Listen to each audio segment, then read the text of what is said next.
unbelievable stretch of basketball since mid-November for the Knicks. I think, and I was looking at the Bleacher Report power rankings today, since mid-November, they are 16-4. So they are one of the hottest teams right now, not just in the Eastern Conference, but across the entire association. Right now, they are good for third in the East. That could end up changing after some more of these games tonight have wrapped up. But unbelievable basketball as of late for this Knicks group. There are a ton of things right now that are going right for this team. One thing that I really, really love is that now they have found this point where they're completely balanced on both ends of the floor. If you look at the Knicks, like over the last couple of seasons, it's been the case where maybe they're really, really good on one end, but they're struggling in the other, right? So if you look at the beginning of the Tom Thibodeau era, when I think Julius Randle made his first All-Star appearance, that was a situation where they were elite from a defensive standpoint, but offensively just did not have much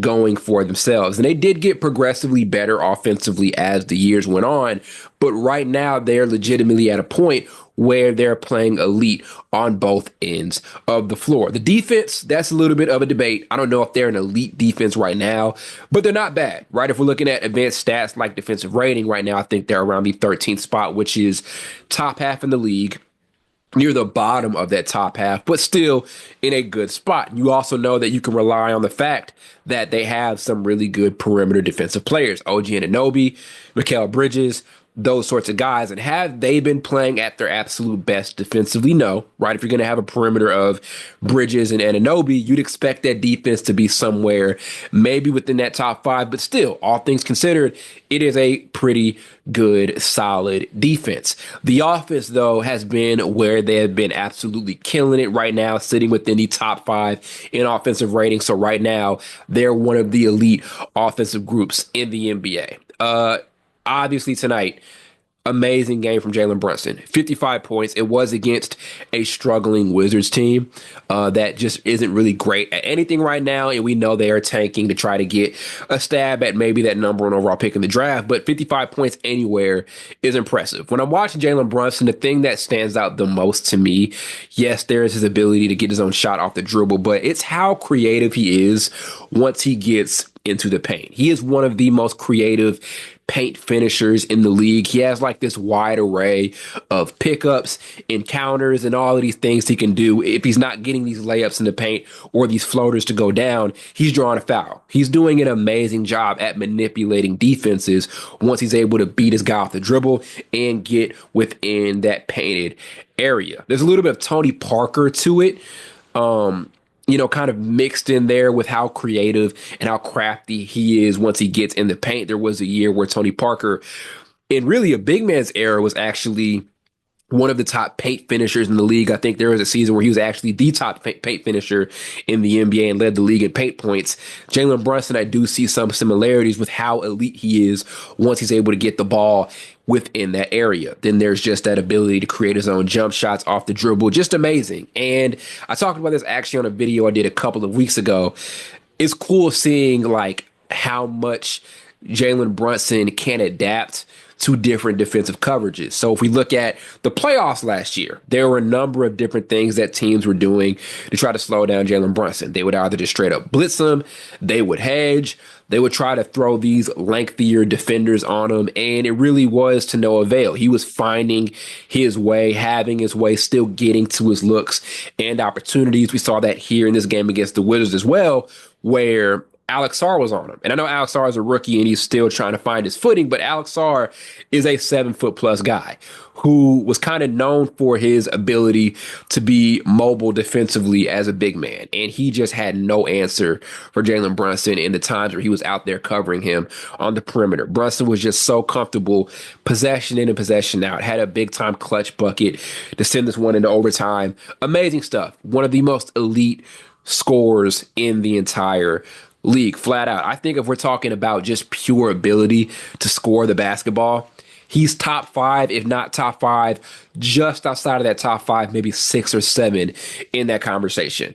Also want to talk about how how much of a great investment that Karl Anthony Towns move was. And I've talked about this a million times on this channel already this season.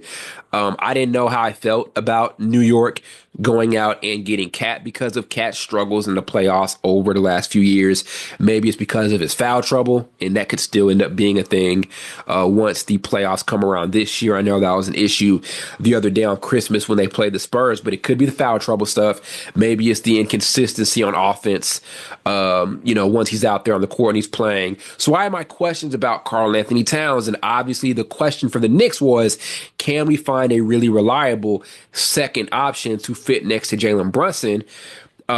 Julius Randle wasn't really the answer because we know about the plus minus stuff, and there was a bunch of other stuff that I just didn't think made them a great fit. Your question was, is Cat the answer next to Jalen Brunson? Well, this season, he has been more than the answer. He has been amazing, by far the best three-point shooting big man in the entire league. He talks about it a ton, and it's true, best shooting big man of all time. I put this list together, and you guys can let me know your thoughts on it, but top 5 duos in the NBA this season.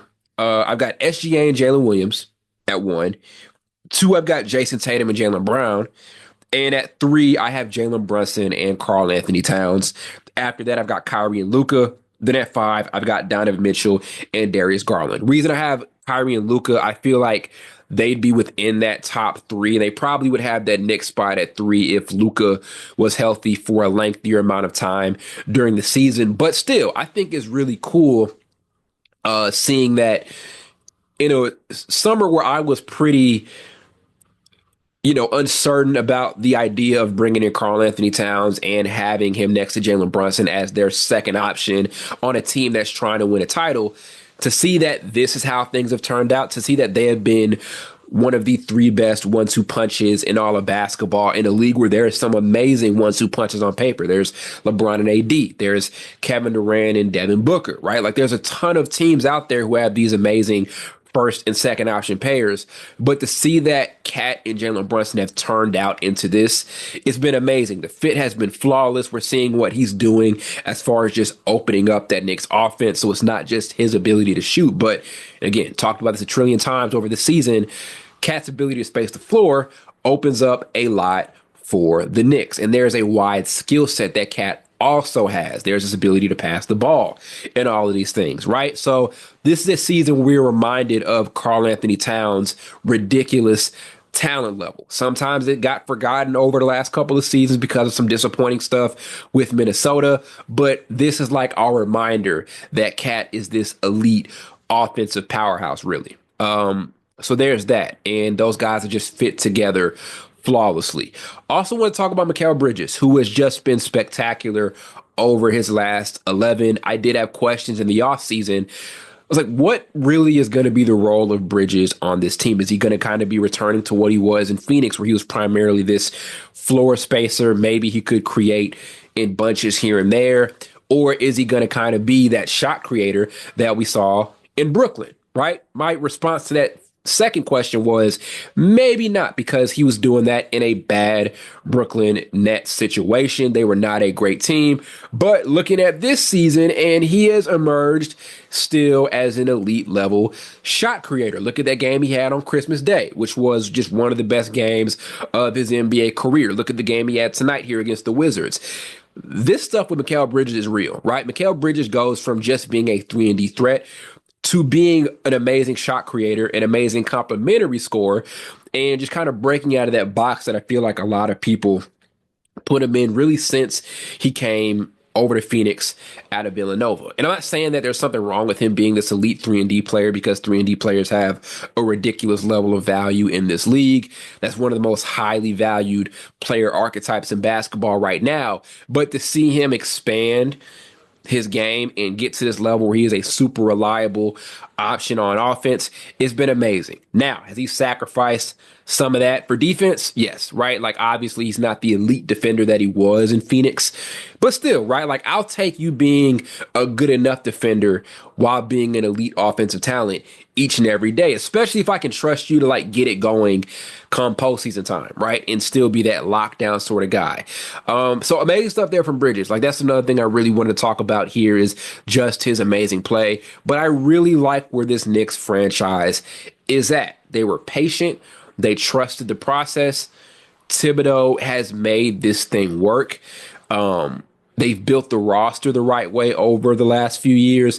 It's just been an amazing thing to sit and watch, right? And it wasn't a thing where we were teased with them being a good team back in, I think it was the 2021 season, and that went away. Like, no, this is a thing that has been building up and it's gotten progressively better season in and season out. And it seems like right here with this roster, with this core, even if it's not this season, this seems like the Knicks group. It's like the final Knicks group. This seems like if there's any Knicks group that's going to contend for an NBA title over like the next 10, 15 years, it's got to be this group. It feels like it's got to be this particular team. That's how great they've been playing. That's how great the fit has been. It's going to come down to consistency, especially for Cat once he enters the postseason. But amazing stuff from New York. Hopefully they can keep it going as the season progresses. But great stuff here so far. And we'll see how things go on as we get closer to All-Star break. And hey, like, we never know what could end up happening if they make a move before the deadline, or we see other teams out east make moves to try to bolster their rosters. Can this team still stay in the mix? We'll see. But from what we have seen so far from this group, amazing play on both ends of the basketball, amazing consistency, and amazing stuff from that 1-2 punch of Jalen Brunson and Cat.